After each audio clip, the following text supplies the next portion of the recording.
Okay, so I just wanted to give my 2 cents on this radio.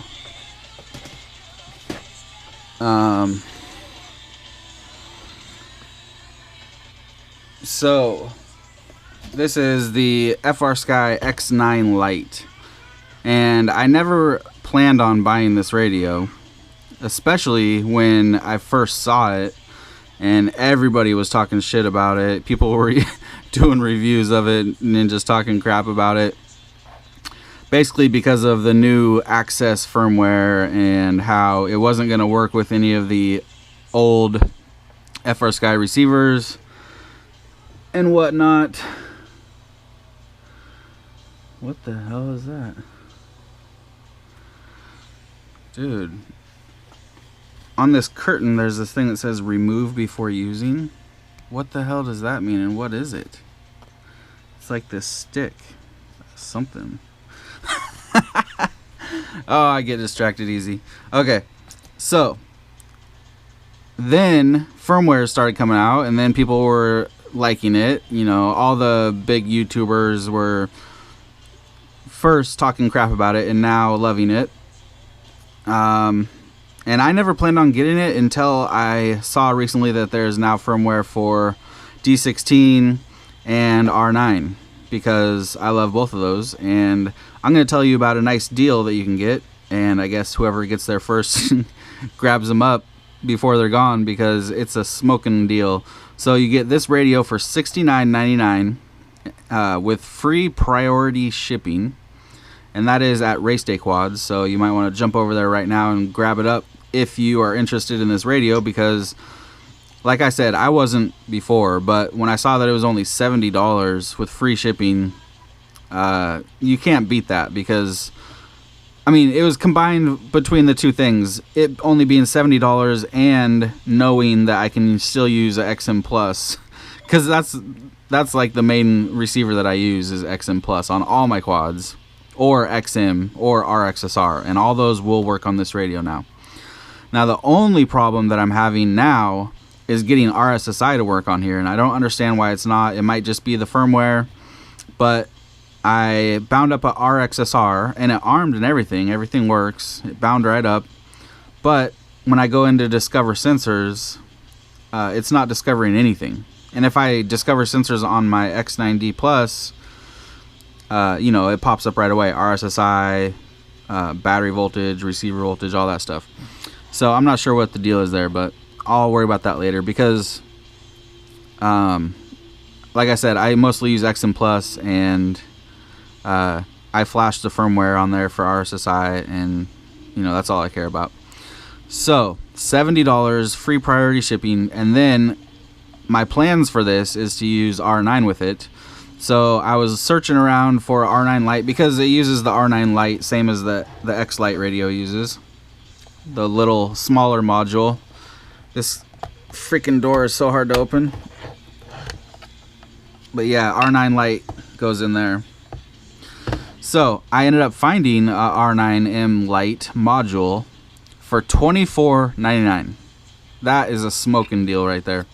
$24.99 plus $69.99. Under $100, you get this radio with the R9 setup. So I think that's a really, really good deal. You can't get that deal anywhere else, because those R9 modules are usually $45. And I've seen this radio for $100, like on Banggood it was $100 for the same exact radio. So I did switch out these nuts to black ones, and I put these rubber things on here because I like them. They feel good. I'm not going to go through everything because there's plenty of other videos on that. I noticed on one of the videos I watched where the guy was like, it's ratchety, you know, and I'm like, you got to be able to adjust that. And of course you can. Take out the 4 screws, 1, 2, 3, 4 screws in the back pops off. All there is one wire going for the battery. Unplug that and the whole back comes off. And then you got those strips. There's 2 strips on each gimbal, and you just screw it tight or unscrew it to make it ratchet or not ratchet. I like mine nice and loose, so there's no more ratcheting at all, and it's pretty loose. I like it to where it's as loose as I can get it without the throttle moving when I bounce the radio up and down. So it won't move if I shake the radio, but it's as loose as possible besides that. Because I like to do quick punch outs and stuff, you know. That's just how I like it, nice and sloppy. So it's basically a X9D shrunken down a little bit. I mean, it's a little bit smaller. It's not a whole lot smaller, but it is smaller and lighter. It uses the same OpenTX. Welcome to OpenTX. Albert Kim has the video on flashing the firmware, so you can upgrade the power management unit and the internal module and the SD card contents and stuff. It doesn't come with an SD card. I got a 16 gig I threw in there. I got at Walmart for $5.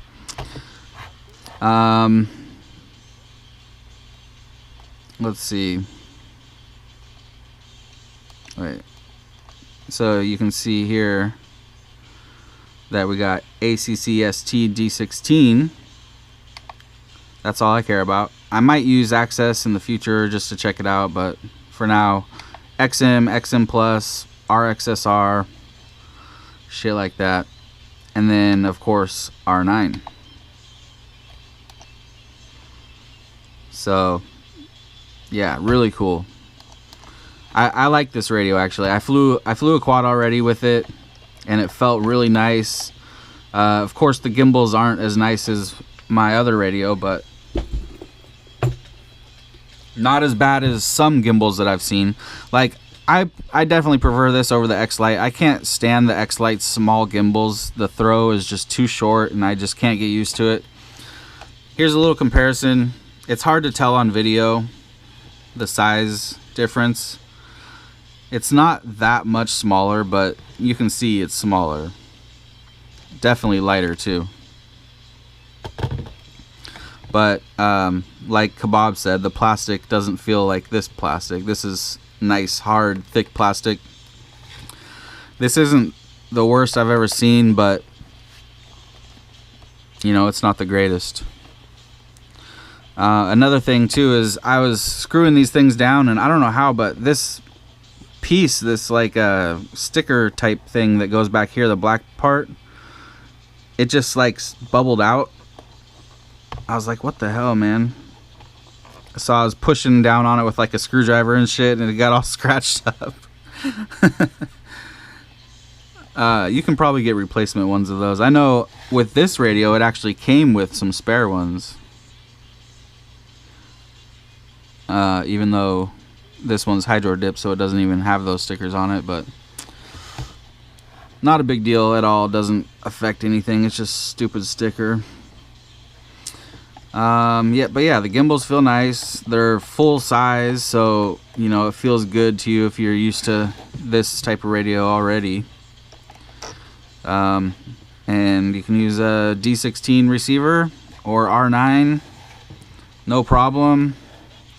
Another thing is, you know, people were complaining about having to put something in between their flat top 18650 batteries. Don't use a flat top. Not all 18650s are flat tops. But I just happen to have, the only two that I have are flat tops, so I threw a piece of aluminum foil in there and that works just fine.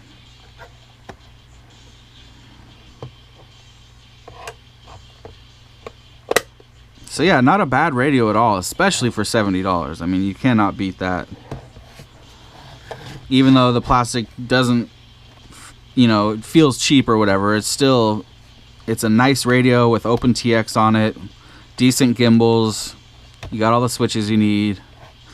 The main reason that I got this is because I build a lot of quads for people, and every single day I'm sitting here with my radio, flashing receivers, turning it on, testing people's quads out, turning it off and on, off and on, off and on 100 times a day, you know, and I'm just, it's getting used, but not by me, you know. So I want my radio to be just for when I go fly, and that's it. So I'm going to use this one to bind up everybody else's quads and test them out and flash receivers and stuff. So Yeah. And I will be trying out R9 on it. You can get it in blue, black, or white. Alright.